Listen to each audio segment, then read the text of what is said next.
Hey, Niktana here with the first video of Art Talk.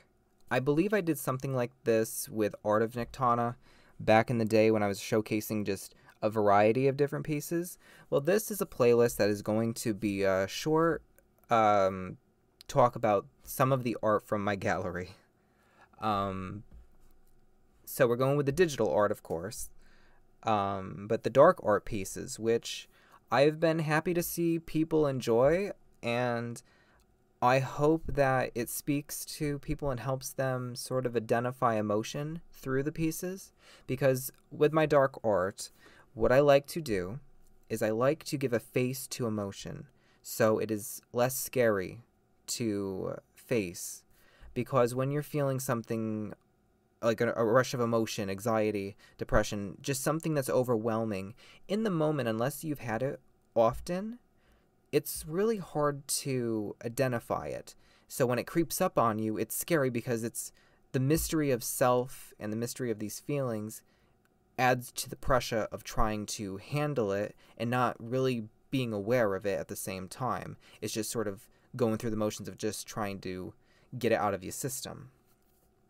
So with art, I've tried to put all of those emotions into a spiritual identity, a tortured soul, if you will, represented in a piece. So when people see it and I give like a little bit of a description, I hope that if they look at the emotions listed and sort of the symbolism of the piece, when they have the feelings, they at least can look at the piece and have a moment of like, okay, yeah, no, I feel that too.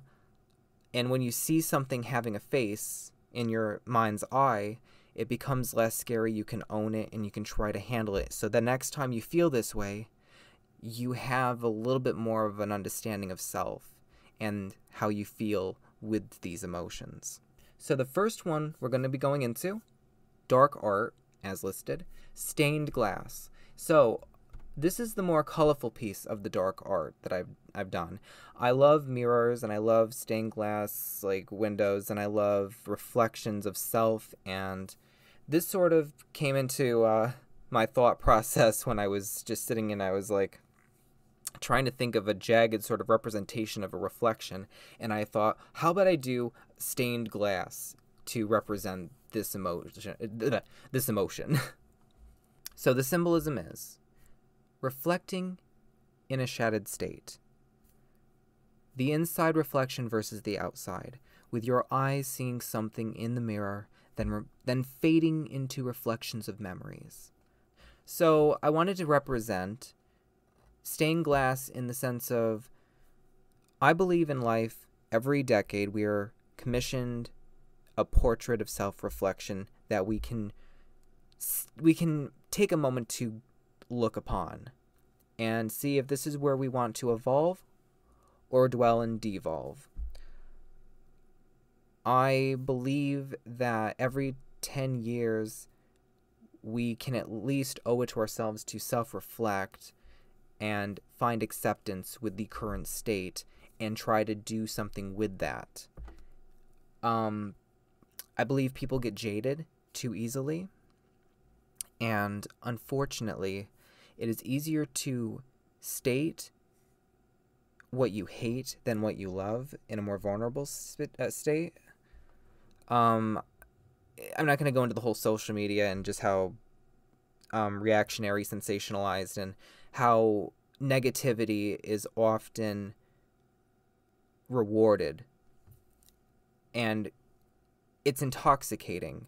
And there is I believe a dopamine response. People just seem to respond to hate in a strange way, and it feels more of like an addiction after a while. But people often get jaded when positive things happen.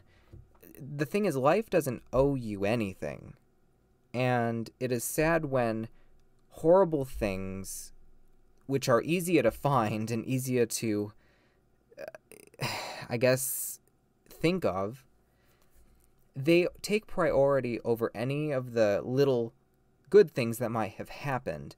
And the jaded part is that when good things happen, sometimes there's just so much of a mess in life that we just don't even appreciate those small moments. And if they do happen, they're not as potent as the response to negativity.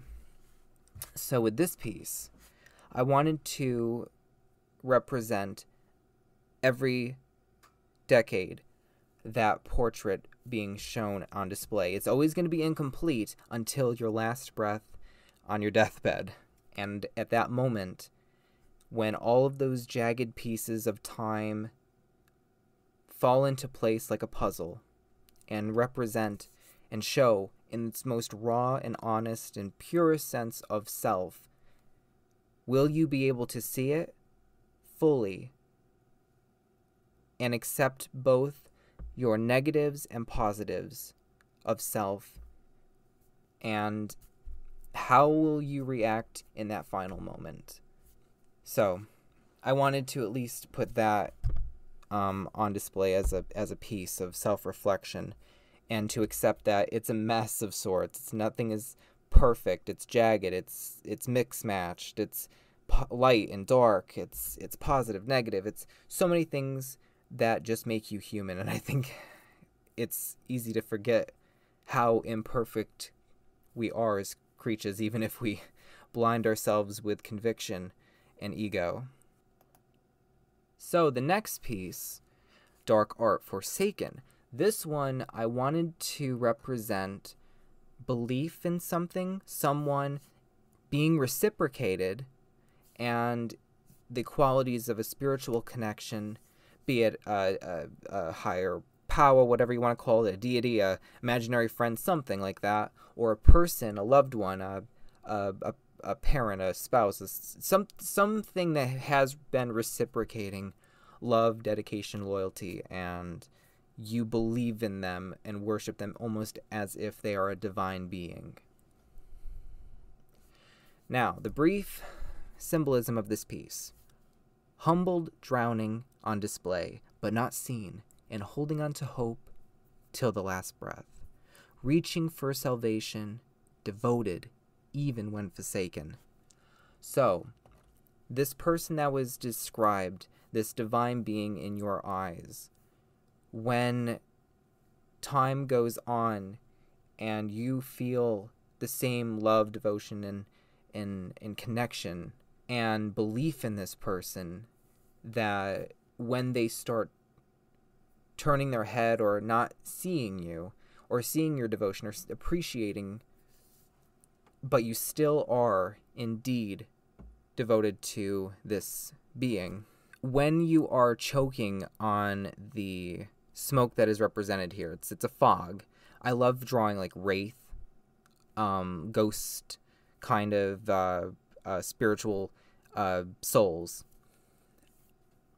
So the fog, smoke, kind of ghastly sort of particles or fog emitting from it is not really aiding this person that is worshiping and reaching up for for them to save them. And the entity is looking straight ahead. It has no eyes. I wanted to make sure it was veiled, sort of just like it doesn't see, but it's like having this smile. Like there's a face to it, but there's nothing going on up to know, like to indicate to the person in distress that there is something wrong. They're just holding them in place. But this person is a prisoner of their own belief system and just wanting to know, even if they perish, they just want them, or they just want this deity to look down, this divine being, to just notice, just in a glance, even if they perish, just to notice that they were devoted to the last breath and appreciate, or even save them, just something to just give an indication that they were seen.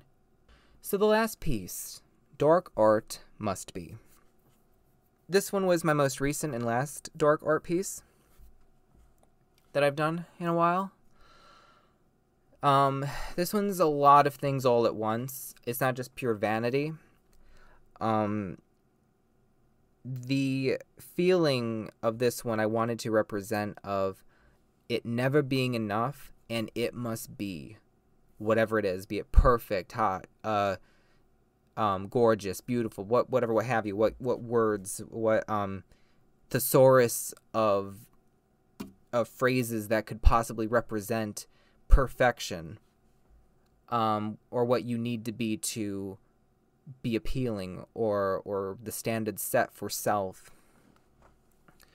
But with the whole topic of even the stained glass piece, again, self-reflection and acceptance of both the positive and negative.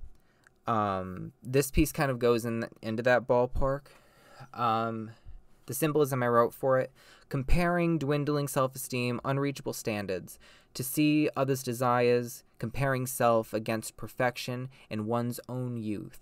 So, this piece I wanted to show this tortured soul applying makeup, pulling their face, doing a bunch of things in the mirror to try and appear and trick the eye into capturing whatever youth was lost, whatever, or correcting any flaw that might be seen, covering it up. And the part I want to make clear on this is, again, every 10 years you might think, like, say you're not feeling too great, but you could still not be hard on yourself today, because in 10 more years you might look back at your current self and think you should have done different. But in the moment, things are too hectic, you're not thinking clearly, and there's unreachable standards that will just never be met or reached or achieved, that might give you peace of mind, because there always is going to be something you could find to hate about yourself kind of feeling. The part of the looking at other people's desires, be it, like what other people find appealing or hot, or the standard, or what should be, or what is appealing to them. Worse, if you are attracted or care about someone and you notice they have like they see someone as attractive in something, and then you look at that person and think, oh, well, they have a better this, they have a better that, and then you just go in the mirror and just look at what you don't have in comparison, and it never ending. Just the vicious cycle just keeps on repeating.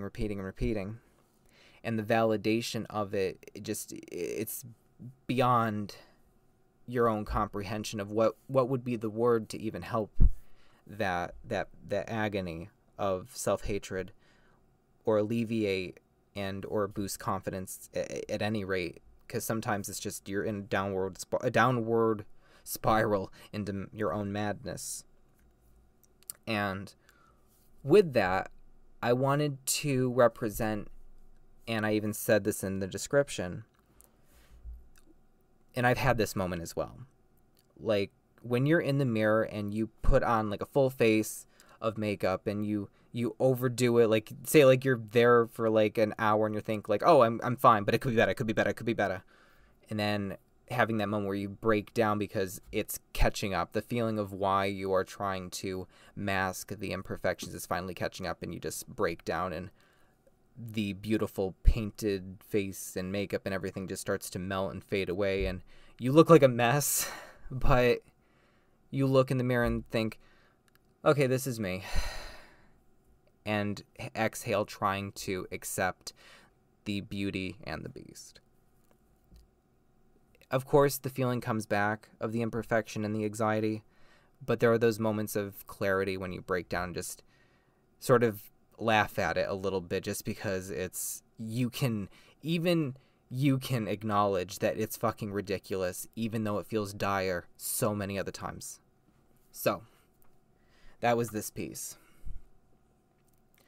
But this is going to be the end of the video. I didn't want it to be too long. I wanted to just talk about art, show a few pieces, and get the playlist going. But this is Niktana. Thank you so much for watching, and have a great week.